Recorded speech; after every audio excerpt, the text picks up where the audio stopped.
श्री स्वामी समर्थ। मी प्रांजली। 13 डिसेंबर पासून मल्हारी मार्तंड षडरात्र उत्सव या उत्सवाला सुरुवात होत आहे। म्हणजेच काय की खंडोबाचे नवरात्र, ज्यांचं कुलदैवत हे खंडोबा महाराज आहेत, त्यांच्याकडे नवरात्रीमध्ये जशी आपण घटस्थापना करतो त्या पद्धतीने घटस्थापना करून खंडोबाची तळी भरली जाते। माझ्या माहेरी आमचं कुलदैवत खंडोबा महाराजच आहेत। माझ्या माहेरी खंडोबाचे नवरात्र हे असतात। 13 तारखेपासून ते 18 तारखेपर्यंत हे 6 दिवसांचा षडरात्र उत्सव असतो। तसं तर बघा, जसं आपण आपल्या कुलस्वामिनीची सेवा करतो त्याच पद्धतीने आपल्याला आपल्या कुलदैवताची सुद्धा सेवा करायची असते। आपल्या कुळाची जी स्त्री देवता असते, जिची पिढ्यानपिढ्या पूर्वापारपासून सेवा केली जाते, जिचा मान सन्मान केला जातो, ती असते आपली कुळदेवी, कुळाची कुलस्वामिनी।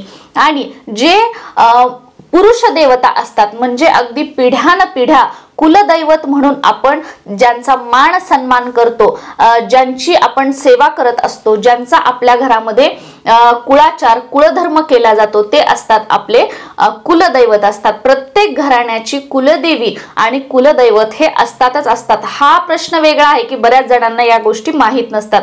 तर आपली कुलदेवी कशी माहित करून घ्यावी याबद्दलचा व्हिडिओ आपल्या चॅनलवर आहे, तो तुम्ही बघू शकता। त्या पद्धतीने आपली नक्कीच कुलदेवी तुम्हाला माहित होईल। आता आपल्या कुळाचे जे कुलदेव आहेत, कुलदैवत आहेत, यांची सेवा करणं का गरजेचं आहे?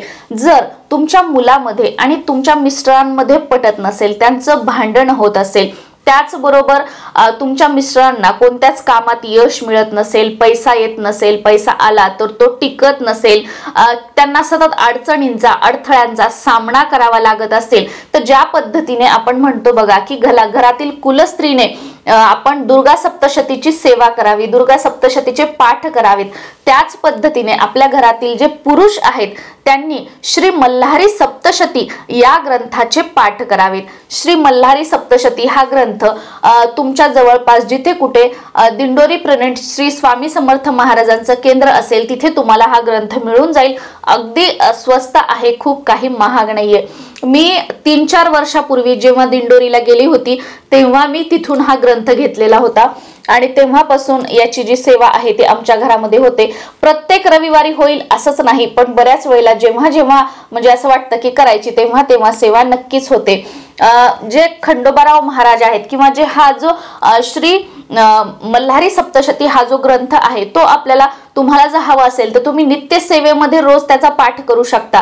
पण रोज वेळ नसेल तुमच्या मिस्टरांना तर फक्त रविवार याचा पाठ केला तरी सुद्धा आपल्या कुलदैवताची कृपा जी आहे ती आपल्याला प्राप्त होऊ शकते आणि आपल्या घरातील जी अडलेली कामं आहेत किंवा ज्या सगळ्या गोष्टी आहेत की ज्या कुलदेवी आणि कुलदैवताच्या कोपामुळे असेल किंवा त्यांची सेवा आपल्याकडून न घडल्यामुळे होत असतील तर ती सगळी कामं जी आहेत ती फटाफट होताना तुम्हाला बघायला मिळतील।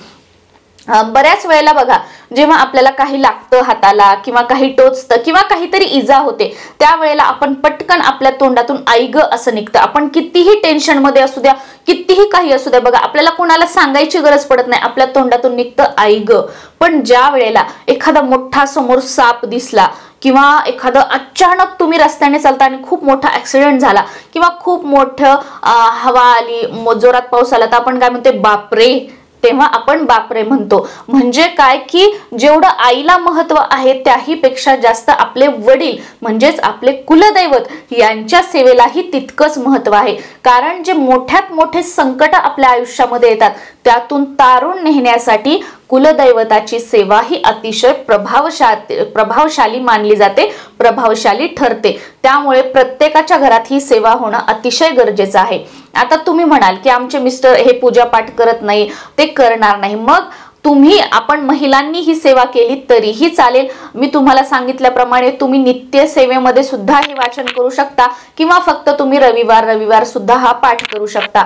मल्हारी सप्तशतीमध्ये एकूण 14 अध्याय आहेत आणि खूप काही वाचनासाठी वेळ लागत नाही। तुमची जर स्पीड कमी असेल तर 1 तास खूप झाला, यापेक्षा जास्त वेळ तुम्हाला लागणार नाहीये, आणि चांगली स्पीड असेल तर 1.25 तास 45-50 मिनिटं भरपूर झाले. तर एवढ्या वेळामध्ये तुमचं वाचून होऊ शकतं. आणि यासाठी कोणतीही पूजा मांडणी नाहीये, काही नाहीये. अगदी देवघरासमोर बसायचं आहे, देवासमोर दिवा लावायचा आहे, अगरबत्ती लावायची आहे आणि मल्हारी सप्तशतीचा आपल्याला पाठ करायचा आहे. आणि नित्यसेवेमध्ये जर म्हटलं तर तुम्ही रोज 1 अध्याय वाचन करू शकता किंवा तुम्ही रोज 2 अध्याय वाचन करू शकता. या पद्धतीने 14 दिवसामध्ये तुम्ही 14 अध्याय पूर्ण करून 1 पारायण मल्हारी सप्तशतीचं या पद्धतीने तुम्ही करू शकता. तर आता 13 तारखेपासून ते 18 तारखेपर्यंत हा षडरात्र उत्सव आहे. तर या 6 दिवसांमध्ये तुम्ही संकल्पयुक्त 6 दिवसात तुम्ही 6 पाठ करू शकता, 6 दिवसामध्ये तुम्ही 8 पाठ करू शकता किंवा या 6 दिवसामध्ये तुम्ही 21 पाठ करू शकता. म्हणजे तुम्हाला जेवढं शक्य आहे त्याचा संकल्प तुम्ही पहिल्या दिवशी म्हणजे 13 तारखेला करायचा आहे. तुमच्याकडे घटस्थापना असेल किंवा नसेल काही हरकत नाही, आपल्याला आपल्या कुलदैवताची सेवा करायची आहे. म्हणून हे जे पाठ आहेत, ही जी सेवा आहे ती आपण करणार आहोत. त्यामुळे पहिल्या दिवशी संकल्प करायचा. संकल्प कसा करावा हा व्हिडिओ आपल्या चॅनलवर आहे, तो तुम्ही बघू शकता आणि त्या दिवशी तसा संकल्प करून तुम्ही या सेवेला सुरुवात करू शकता. आता तुम्ही या 6 दिवसात 6 पाठ करणार असाल तर रोज फक्त 1 पाठ करायचा आहे. आता पाठ म्हणजे काय की पहिल्या अध्यायापासून 14व्या अध्यायापर्यंत एकाच जागेवर बसून एकाच वेळी हे पूर्ण अध्याय वाचन करणं याला म्हटलं जातं 1 पाठ. तर या पद्धतीने 6 दिवसात 6 करायचे असतील तर रोज 1 पाठ आपण करू शकतो. तुम्ही सकाळी देवपूजा झाल्यानंतर करा किंवा दिवसभरामध्ये तुमच्या वेळेनुसार तुम्ही कधीही करू शकता. आणि जर तुम्हाला 11 पाठ करायचे असतील तर तुम्ही रोज 2 पाठ, कधी 3 पाठ या पद्धतीने 6 दिवसात रोज किती पाठ केले म्हणजे माझे 6 दिवसात 11 होतील हे बघायचं, त्यानुसार डिवाइड करायचं. कधी 3 केले, कधी 2 केले असंही चालतं. असं काही नाही की रोज 3च करावे किंवा रोज 2च करावे.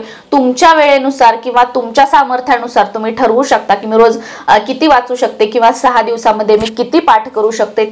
त्याप्रमाणे तुम्ही संकल्प करू शकता आणि आपल्या कुलदैवताची सेवा या खंडोबा षडरात्र उत्सवामध्ये आपण म्हणजे या खंडोबा नवरात्री उत्सवामध्ये आपण नक्कीच करू शकतो. आणि आपल्या प्रत्येकाच्या घरी आपलं जे कुलदैवत आहे त्यांची सेवा ही आपण करायलाच हवी. कारण जेवढा कुलदेवीचा आशीर्वाद महत्वाचा असतो तेवढाच कुलदैवताचा आशीर्वाद सुद्धा आपल्या सोबत असणं गरजेचं असतं. तेव्हाच मंगल कार्य असतील, उद्योगधंदा व्यवसायामध्ये भरभराट असेल, नोकरीमध्ये प्रगती असेल, घरामध्ये मंगल कार्य होणं असेल, स्वतःचं घर होणं गरज असेल, संतान प्राप्तीसाठी असेल, म्हणजे सगळे जे प्रश्न आहेत ते हळूहळू सुटताना तुम्हाला बघायला मिळतील जेव्हा तुम्ही दुर्गा सप्तशती आणि मल्हारी सप्तशती हे जे पाठ आहेत तुम्ही रेग्युलर आपल्या दैनंदिन जीवनामध्ये कराल.